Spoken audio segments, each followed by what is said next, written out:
The success of the program hinges on the adaptive management practice that integrate evidence-based learning and the technical innovations, ensuring the eco-restoration efforts deliver lasting environmental benefits while generating valuable green credits. Hello and welcome again. This is your host Harshit Sinha once again with the last episode of this series largely based on the critical issue pertaining to program management for the eco-restoration of degraded forest land under the Green Credit Program.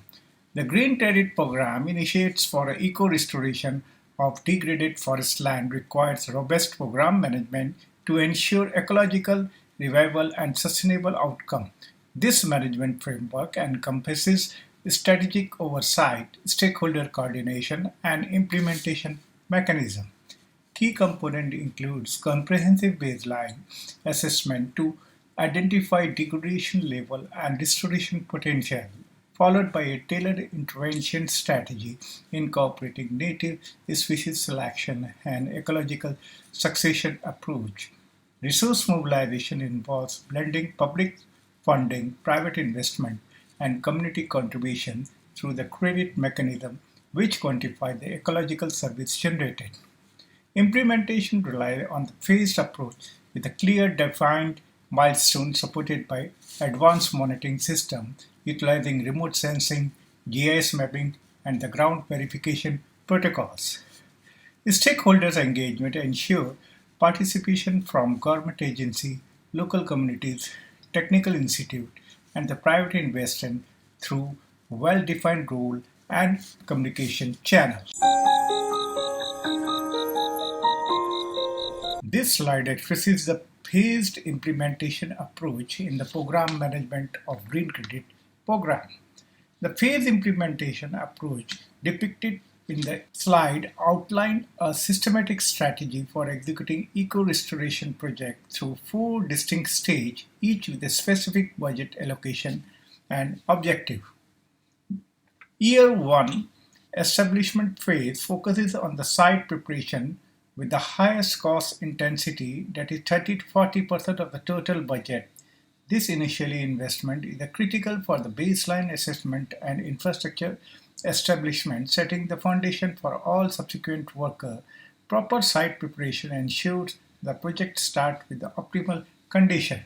Year second and third development phase allocates 20 to 30% of the total budget to gap filling, maintenance activities, and continued protection measures. This phase builds up on the groundwork laid in the establishment phase, focusing on the nurturing growth and addressing any emerging issue. Year 4 and 5 consolidation phase dedicated 15 to 20% of the total budget to monitoring adaptive intervention and community engagement. This phase focuses on the strengthening establishment initiatives and ensuring their resilience through community involvement and responsive management. While Year 6 sustainability phase reduces the cost intensity to 10% of the total budget of the periodic monitoring and limited maintenance activity. This final phase represents the transition to a self-sustaining ecosystem that requires minimal intervention. This graduated approach ensures efficient resource allocation throughout the project lifecycle, with a higher initial investment gradually decreasing as the ecosystem becomes self-sustaining. The model balances immediate restoration needs with long-term sustainability goals, providing a comprehensive framework for successful eco-restoration management.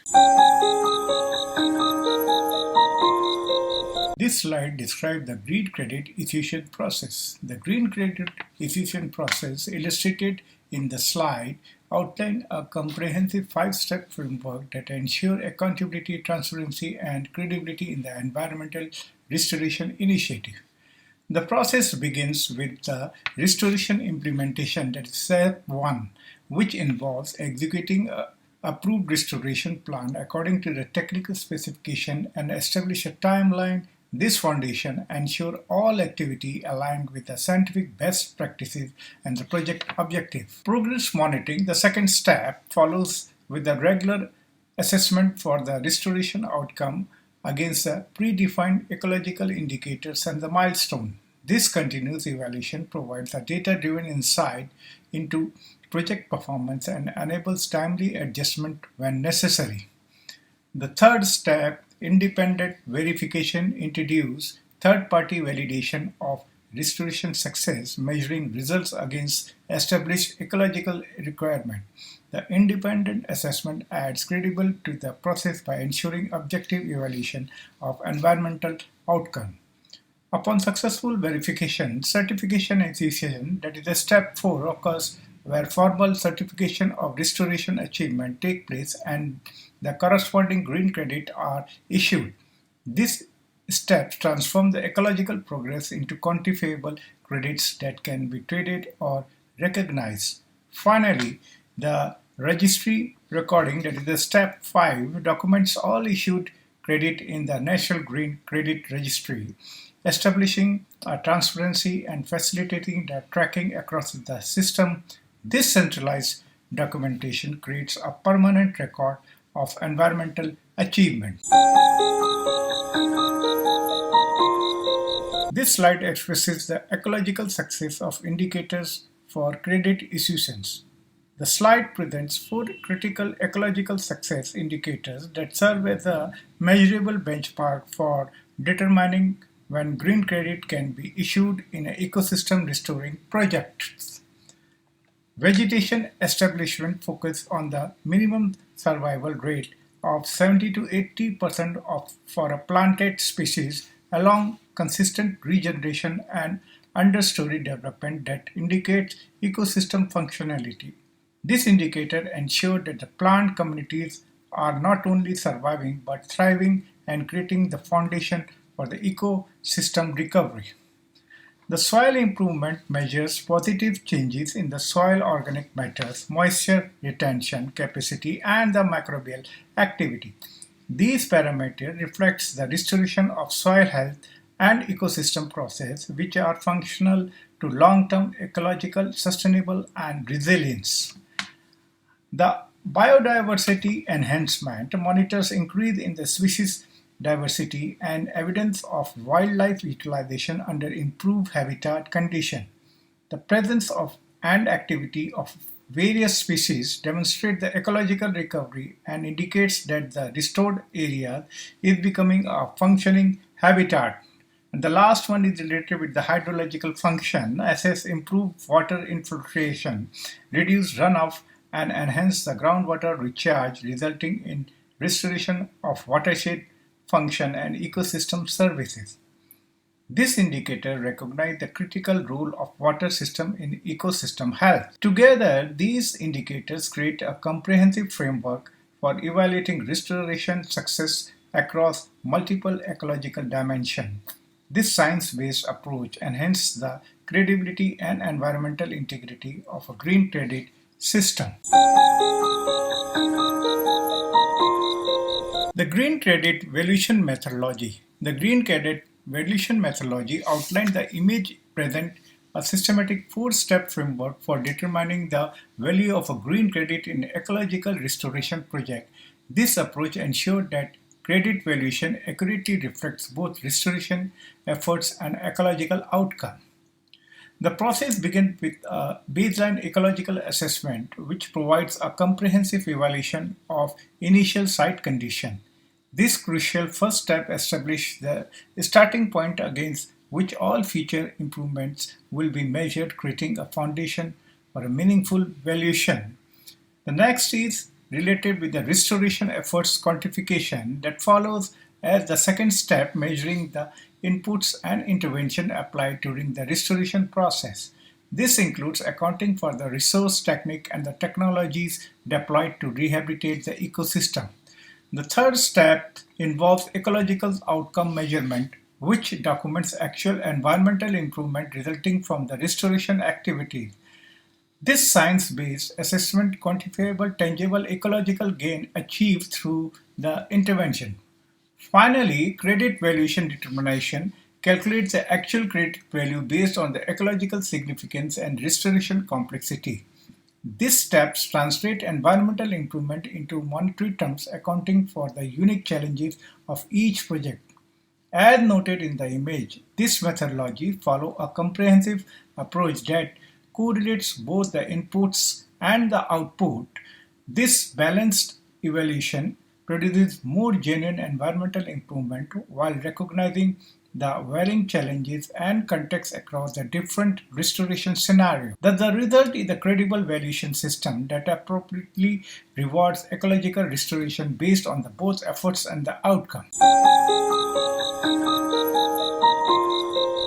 Well, this slide discusses about the case study of Madhya Pradesh Restoration Project.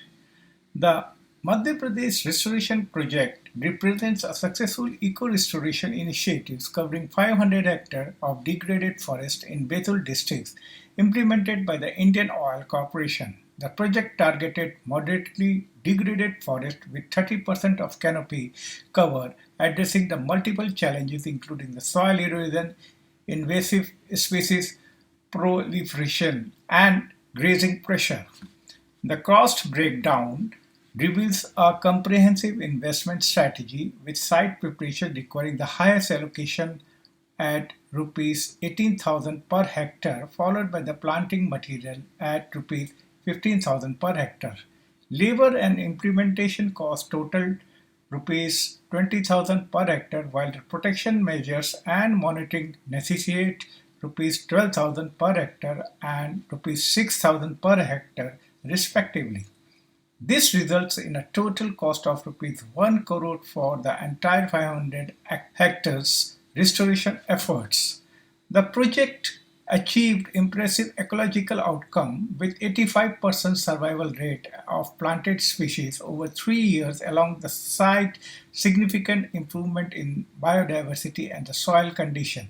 These results validate the effectiveness of the restoration approach and investment structure. Key learning emphasized the critical importance of early community engagement to ensure long-term sustainability. Additionally, the project demonstrates the value of adaptive species selection based on the local conditions and the phased implementation to optimize resource utilization. This case study provides a valuable insight into the successful forest restoration practices, highlighting both the financial and the parameters implementation strategy that contributes to ecological recovery in degraded landscape within the Indian context. Continuing from the previous slide, now we shall discuss a case study on the Tamil Nadu Watershed Restoration. The Tamil Nadu Watershed Restoration project tackled a severely degraded 500 hectares watershed in the Eastern Ghats characterized by the low canopy cover, extensive soil erosion, and depleted groundwater.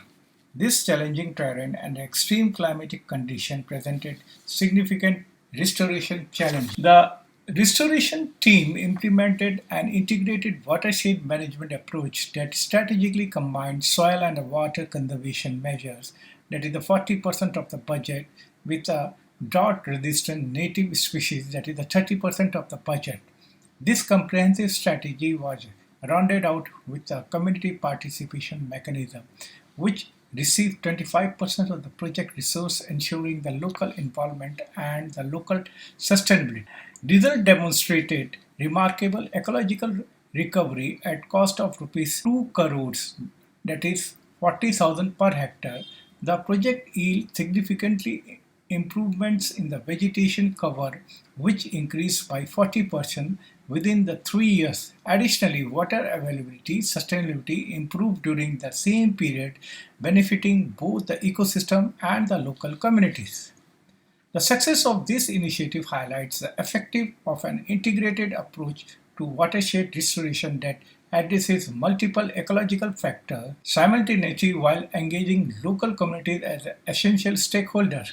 This case study provides a valuable insight for a similar watershed restoration efforts in challenging terrain, demonstrating that the comprehensive approach combining the ecological intervention with the community engagement can deliver a cost-effective and sustainable results.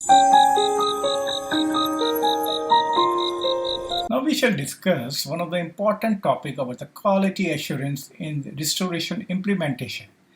The quality assurance in ecological restoration implementation as depicted in the slide comprising four interconnected elements that collectively ensure restoration efforts achieve intended outcome. Technical standards establish clear specification for all restoration components. These standards provide a measurable benchmark for the implementation activity, ensuring consistency across the project and alignment with the scientific best practice. Regular inspection involves a systematic field verification of implementation quality. These on-site assessments allow for the timely identification of issues, verifications of adherence to technical standards, and the confirmation that activities are proceeding according to plan.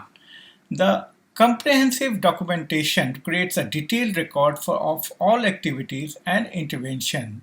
This meticulous documentation preserves institutional knowledge, enables analysis of successful techniques, facilitating report to stakeholders, and provides a foundation for adaptive management.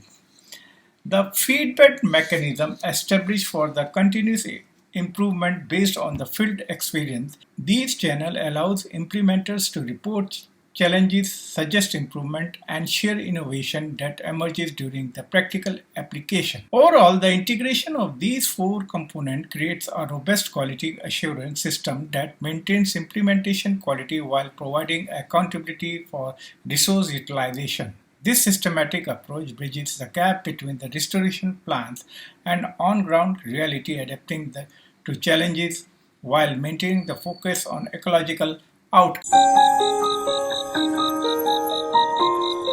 Now we shall discuss what are the long-term sustainability planning. The slide illustrated a comprehensive framework for long-term sustainability planning in restoration project through four-tiered pyramid that integrates ecological, social, financial, and institutional dimensions.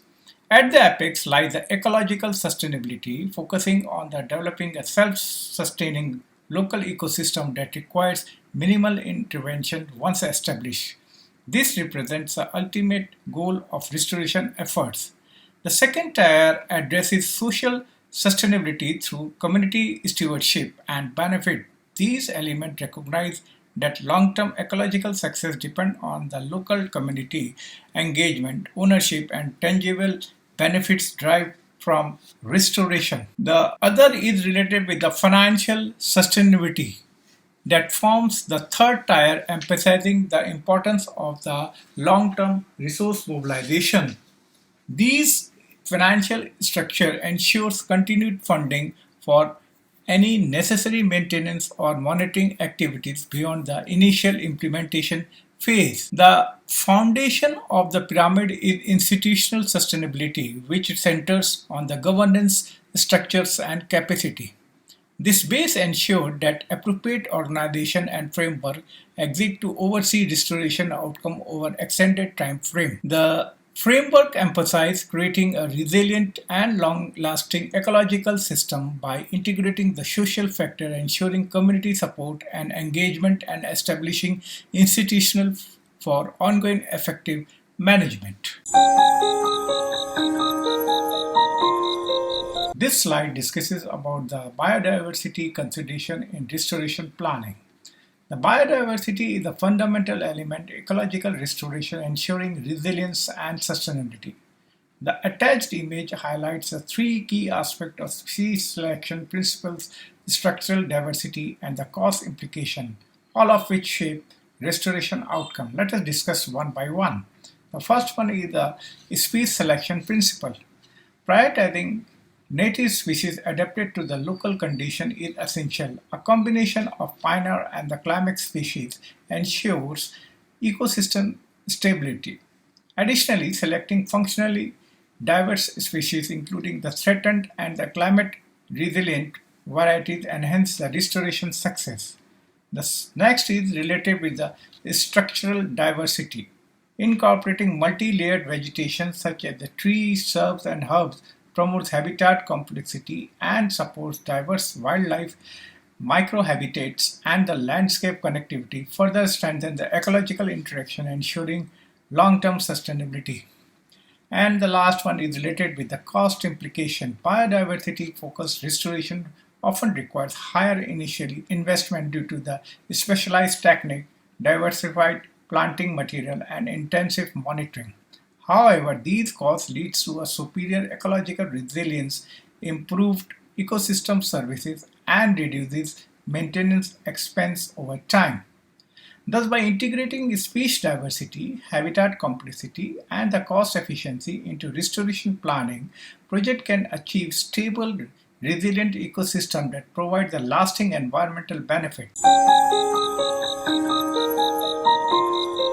Now let us have a glance as to what technology innovation do in doing the restoration process.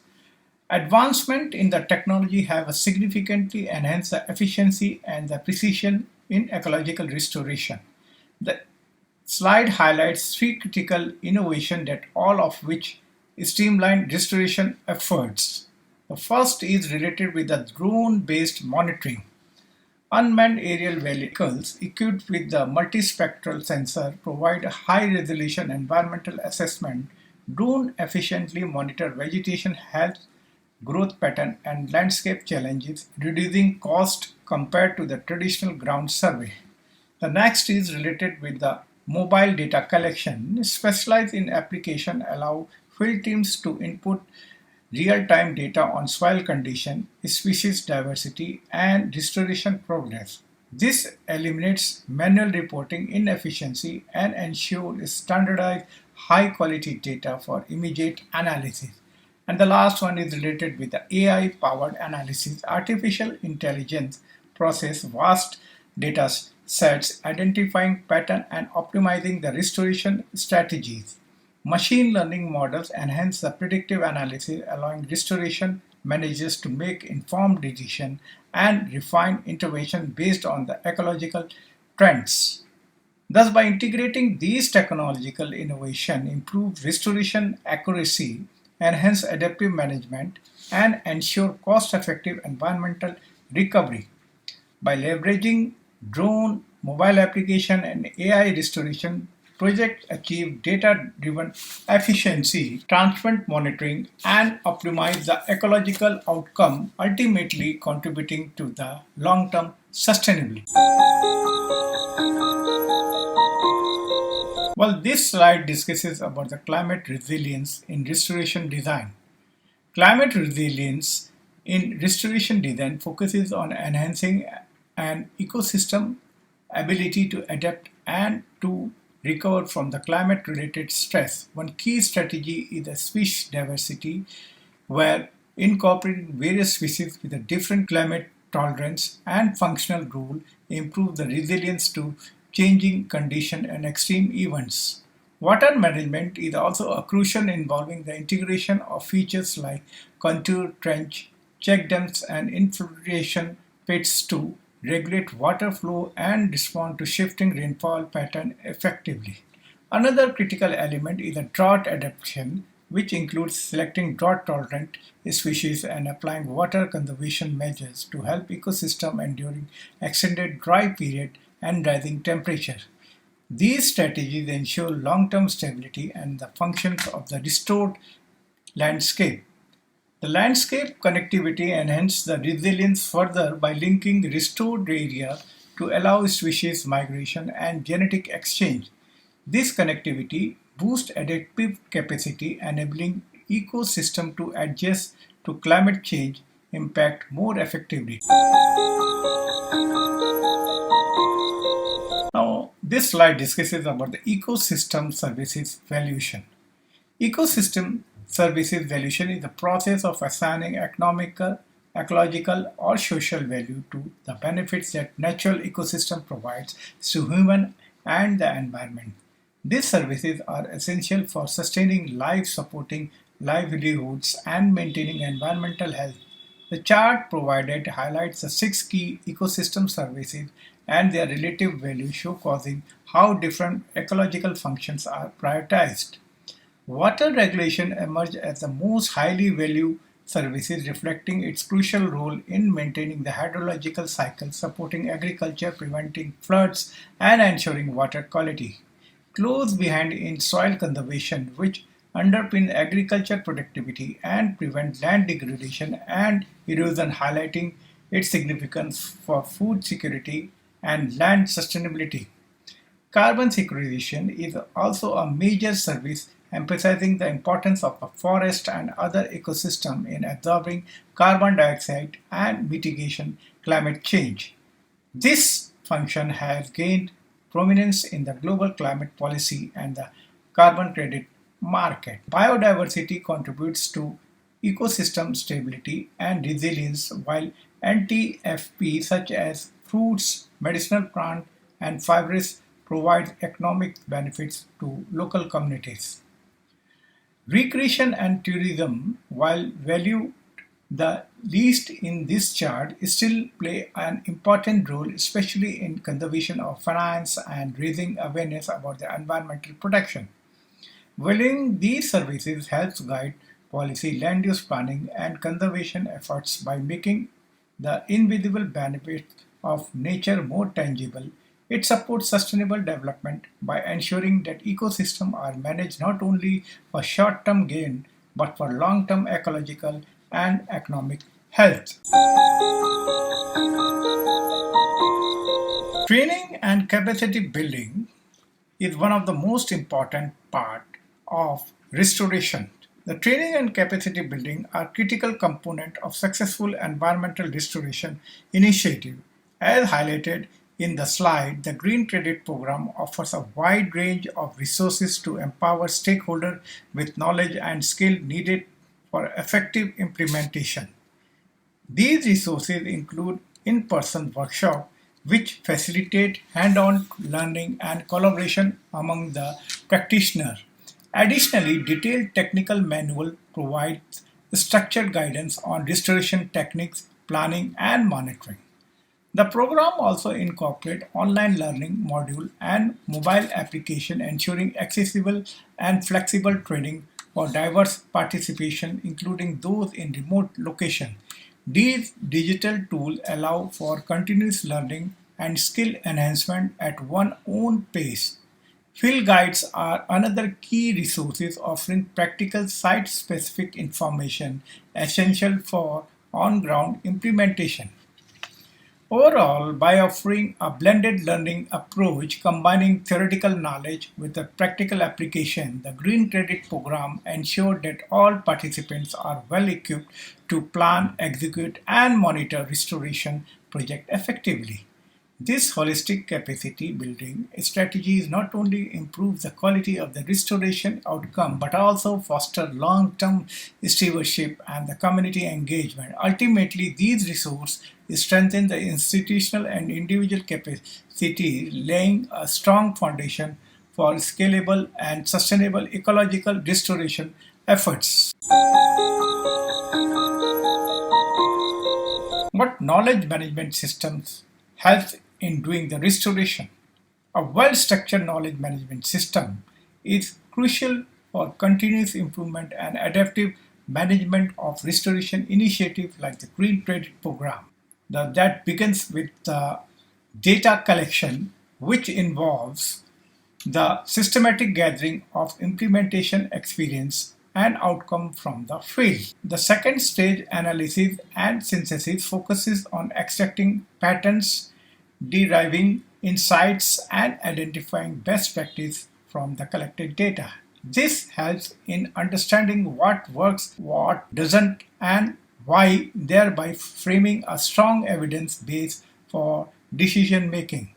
In the third stage, knowledge dissemination, the insights are shared through multiple channels such as report, workshop, and digital platform. This ensures that valuable learnings are accessible to all stakeholders, enhancing collective understanding and collaboration. And the final stage is a practical application where the knowledge gained is integrated into the future project. This step closes the learning loop, allowing for continuous refinement of the practice and the better outcome in restoration planning and implementation. This slide discusses about the stakeholders' roles and responsibility. Effective implementation of restoration initiatives like the Green Credit Program requires active participation and collaboration among a diverse set of stakeholders, each bringing a unique strengths and responsibility to the table. As depicted in the slide, the framework outlined clear rules for each stakeholder group to ensure coordinated action and efficient program delivery.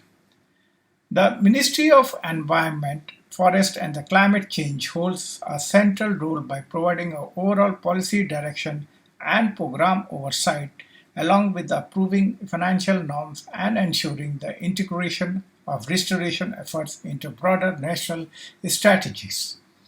The Indian Council of Forestry Research and Education is tasked with the technical coordination and implementation support. It plays a crucial role in developing restoration protocols, offering technical inputs, and ensuring scientific rigor. State forest departments are responsible for land identification and technical supervision. They oversee site-specific assessment and verify cost estimation, serving as a bridge between the national directive and the local execution. Participating industries play a key financial role by providing funds contribution, and they are involved in reviewing and approving financial and the cost documents to ensure transparency and alignment with the program goals. The technical experts contribute by offering scientific guidance and the quality assurance. They ensure that interventions are ecologically sound and provide inputs for the site-specific treatment plans and monitoring strategy. And finally, local communities are indispensable in restoration efforts with their on ground implementation support, local knowledge, and long term stewardship. They help ensure sustainability. Their involvement in site selection, resource availability, and the traditional practice grounds the program in local context. Thus, this multiple stakeholder approach fosters transparency, accountability, and shared ownership, making the restoration process more inclusive, adaptive, and resilient. Each actor participating strengthens the overall impact, helping achieve ecological, social, and economic goals more effectively. Now we shall see community engagement in the cost-effective restoration. Community engagement play a pivotal role in achieving cost-effective and sustainable restoration outcome. As shown in the slide, involving local communities throughout the restoration process ensure that the initiatives are grounded in the local realities, knowledge, and needs. The participatory planning allows for the incorporation of traditional knowledge, identification of locally appropriate approach, and alignment with the community value. This inclusive approach fosters ownership and ensures that interventions are socially acceptable and ecologically relevant. Through implementation partnership, local communities take an active role in executing restoration activity. This not only reduces the external implementation cost, but also build a long-term site management capacity while creating employment and opportunities. Benefit sharing is another crucial component by developing mechanisms for communities to access tangible benefits such as revenue from the non-timber forest products or regulates grazing. Restoration efforts become more attractive and sustainable for the community. These benefits reduces dependency on external funding and lower long-term management cost. And the last one is related with the community monitoring empowers residents to assess restoration progress using the basic local relevant criteria. This approach improves cost-effective and enhance monitoring coverage while simultaneously building local knowledge and strengthening the stewardship. This slide discusses about the innovative approaches to cost reduction. Adopting innovative approaches is a key to making ecological restoration both effective, and financially sustainable. As shown in the slide, several emerging strategies can significantly reduce restoration cost while maintaining the ecological integrity. The direct seeding is a cost-effective technique that uses seeds of appropriate species rather than nursery-raised sapling. This approach can reduce cost by up to 30 to 40% and promotes natural species composition more efficiently.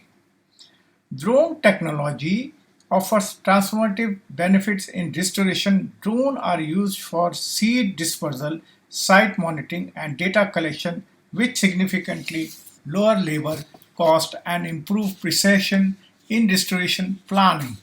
They are particularly effective for large or difficult to access landscape.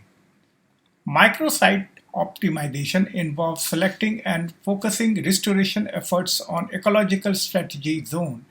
This targeted approach enhances the success rate and reduces the need for widespread intervention, allowing better resource utilization and addressing specific ecological issues effectively.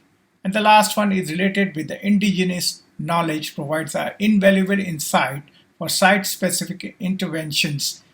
Integrating traditional ecological understanding with the modern practice help identifying cost-effective methods aligned with the local condition and community value, ensuring both economic efficiency and ecological relevance.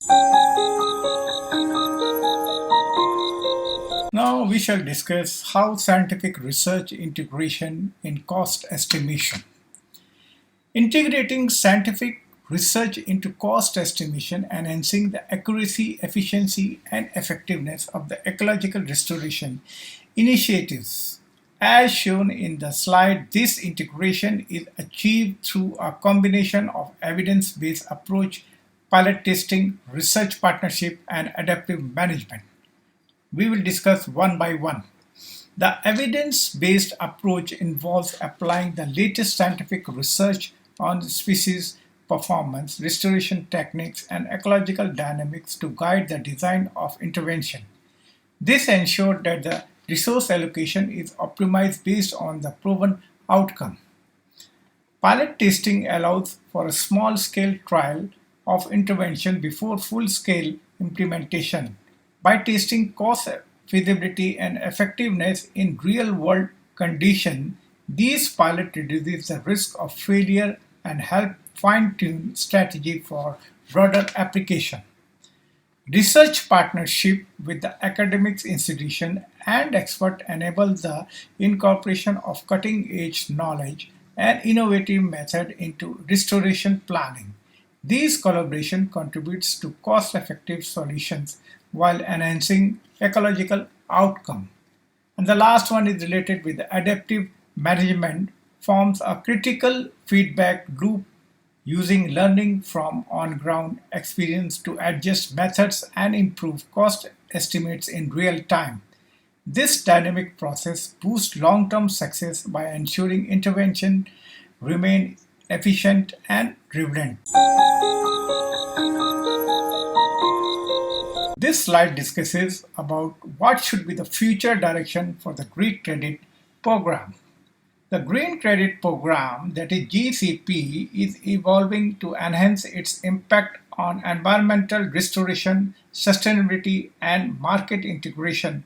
Future advancement focuses on four key areas. The first one is a geographical expansion. The program aims to extend coverage across diverse ecological zones and additional states, ensuring nationwide participation, expanding into varied landscape, fosters equitability restoration efforts while integrating the region-specific cost consideration. The second is related with the methodological refinement. Continuous improvement in the cost estimation, monitoring, and technical guidelines are essential for precision in credit allocation. Scientific advancement will shape restoration matrices, ensuring more accurate valuation of ecological benefit while enhancing the transparency in project assessment. The third one is related with the market development. strengthening the green credit trading framework, enhance liquidity and broader market adoption, creating incentives for private sector engagement and establishing standardized trading platform will boost participation, making credit more attractive and the financial viable for investors. And the last one is related with the international recognition. Aligned with the global environmental credit system, will evaluate the GCP, that is the Green Credit Program, legitimize and expand its reach. By incorporating international standards, the program can integrate with carbon market, biodiversity credit, and sustainable investment portfolio, ensuring long-term viability and scalability. Overall, future direction emphasizes data-driven methodology, financial inclusivity, and the cross-sector collaboration, ensuring green credit program remaining a cornerstone of sustainable development. These advancements will enhance the credibility, improve cost efficiency, and support scalable environmental restoration solutions. With this presentation, we conclude both the current session and the comprehensive series on the Green Credit Program, that is GCP. Before we move on the other next theme, let's briefly recap the key topics covered in the final presentation. We begin by introducing program management framework for the eco-restoration of the degraded forest land under GCP, emphasizing its phased implementation approach. This was followed up by the in-depth discussion on the Green Credit Issuance Process, supported by the ecological success indicators that guide and validate the issuance of the green credit. We then explored the Green Credit Valuation method, featuring real-world case studies such as the Madhya Pradesh Restoration Project and the Tamil Nadu Watershed Restoration Initiative. These case studies illustrated how ecological and economic value is determined in different landscape and restoration scenarios. A significant portion of this presentation focused on the key components of the program management, including the quality assurance in implementation, long-term sustainability planning, biodiversity integration, and the technological innovation in restoration practice. In addition, we delved into the connected themes such as the climate resilience in the restoration design, ecosystem services, valuation, and the importance of the training and the capacity building. The role of knowledge management system in ensuring continuity and institutional memory was also highlighted. The series continued with the examination of the community engagement as a critical factor in cost-effective restoration, followed by insight into innovative approach for the cost reduction.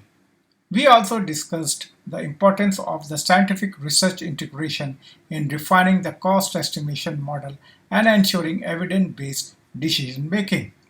Finally, we conclude with some thoughts on the future direction of for the Green Credit Program, highlighting opportunities for scale, private sector engagement, and enhanced impact through strategic planning and policy support.